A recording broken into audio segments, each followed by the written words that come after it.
Good morning guys! Welcome to my vlog once again. Hello guys! Samahan niyo ako, magluluto tayo ng bangus over bagoong na alamang.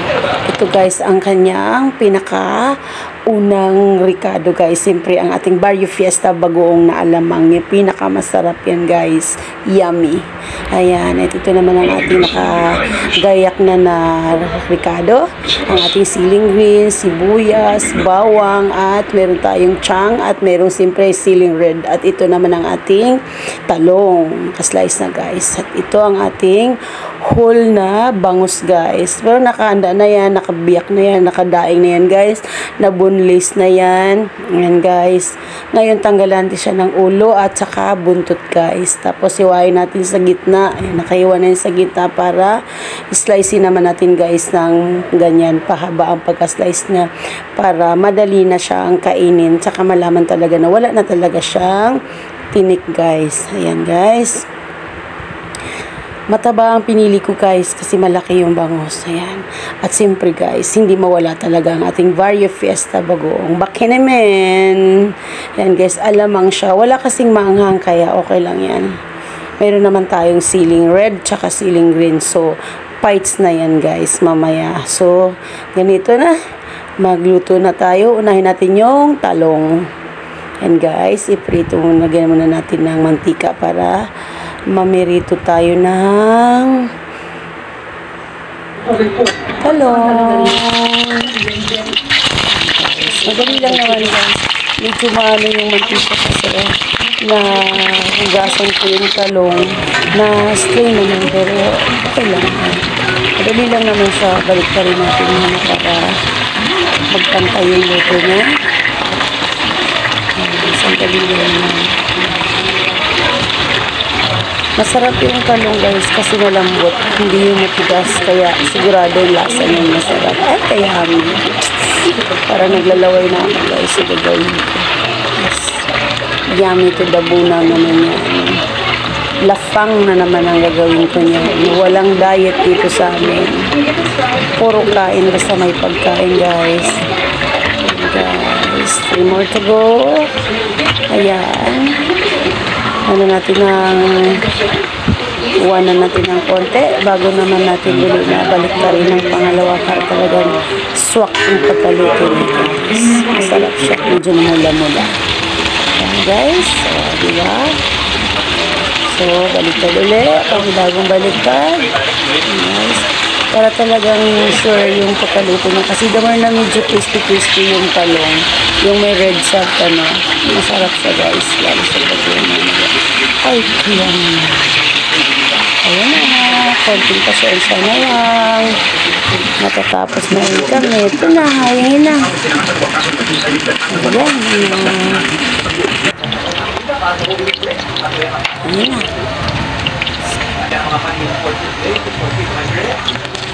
Ito na guys. Simpat lang yung gagamitin na guys. So, magigisa na tayo na bawang.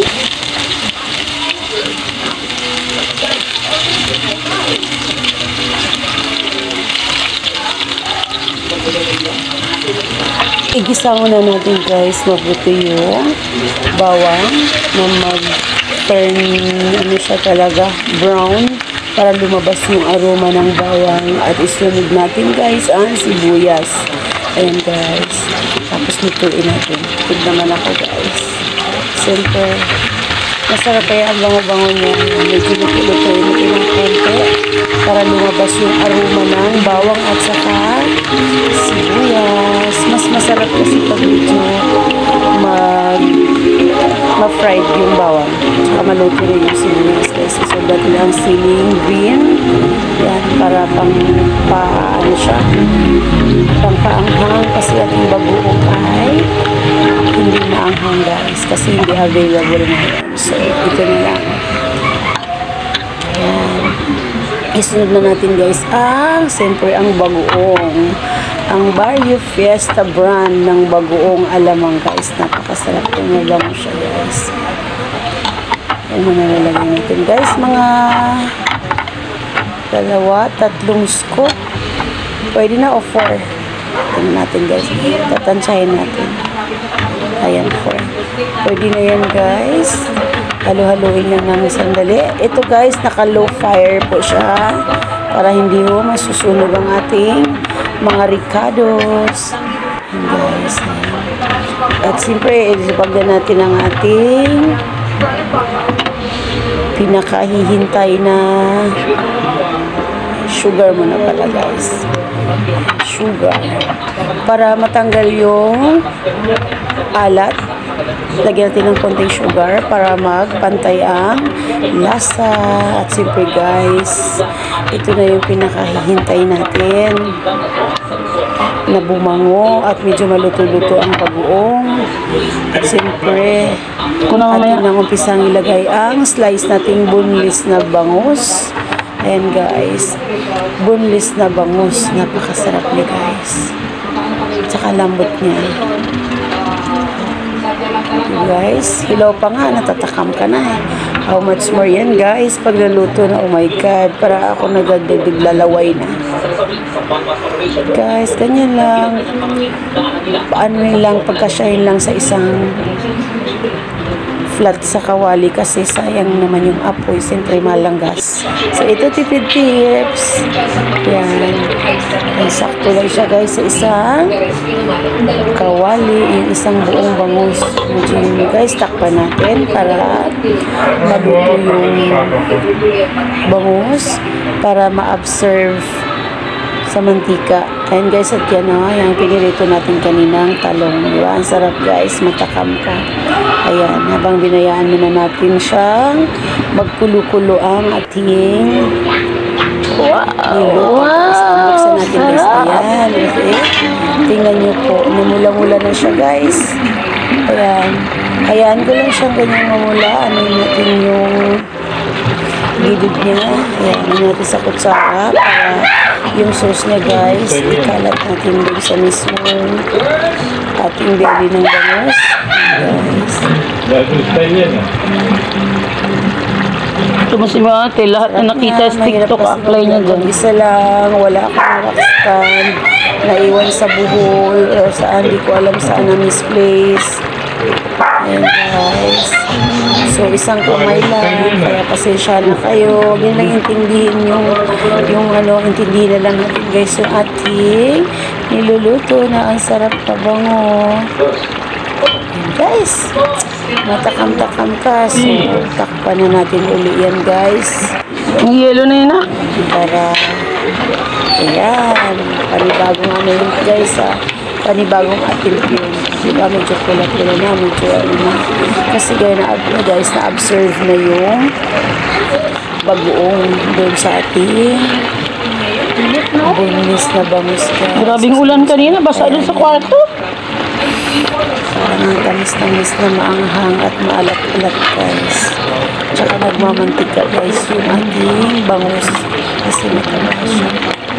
Oh my god, ang cholesterol. Dagdagan natin ng iodized salt at saka ground black pepper guys para mawala yung lansa ng ating bangus. Para yan talaga guys. Turning brown na yung ating bangus. Kasi na-absorb na yung bagoong. At ayun, alagay natin yung siling red. At siyempre, ilalagay natin yung ating ginayat na sibuyas guys para matanggal talaga ang lansa ng ating bangus at bagoong guys, para naman siya mahalimuyak ang kanyang bagoong. Nakakatambaga guys. Hindi natin konti yung siling red para maluto sa mantika guys. Ayan guys, so ilang minuto na lang, konting antay-patak pa natin ulit para tuloy na Sarap. kakain tayo, konti na lang. Wow! Konti na lang guys, Kulay pa lang. sauce na guys, para maging ano na siya, malapot niya siya guys na nagmamantika, na para ba sinabi ay puro cholesterol ito, pero di bali na yummy naman. Bawal ang diet dito sa amin, basta may pagkain. Ang tiyam-tiyam. Thank you Lord, may panibago na naman kami recipe na tutunan ngayon. Ang bangus over Bagoong guys. Ayan na. Okay guys. Salamat po.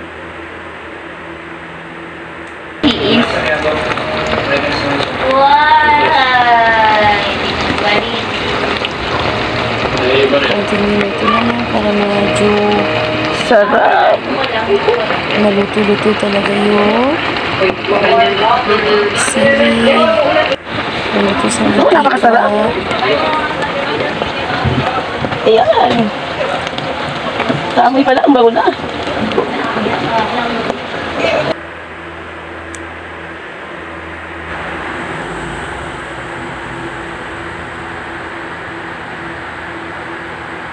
Nakabuya ka din, kita ko.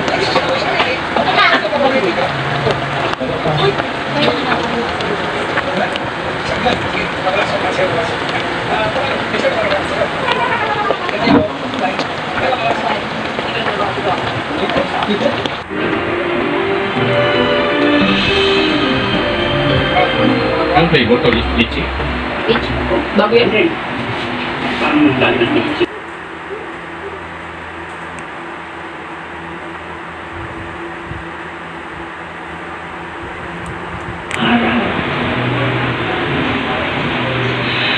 Araw-araw mas tumitindi ang aking pangungulila at pag-aalala para sa kanya. Baba mo to.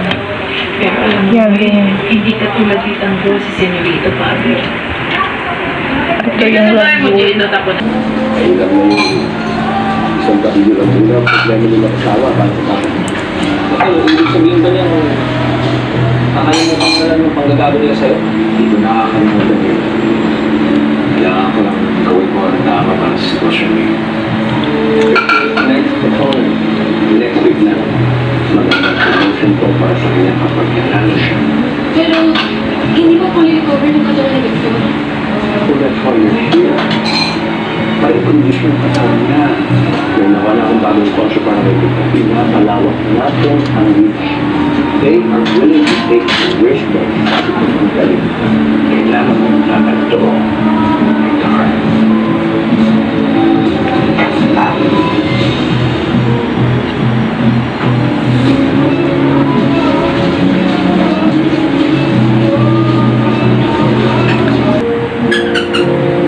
Kailangan ko ba talaga mag-desisyon ngayon?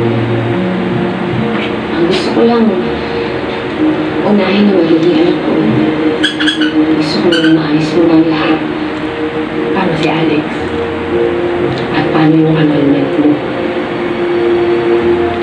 I smell more trouble now. Thank you so much for watching.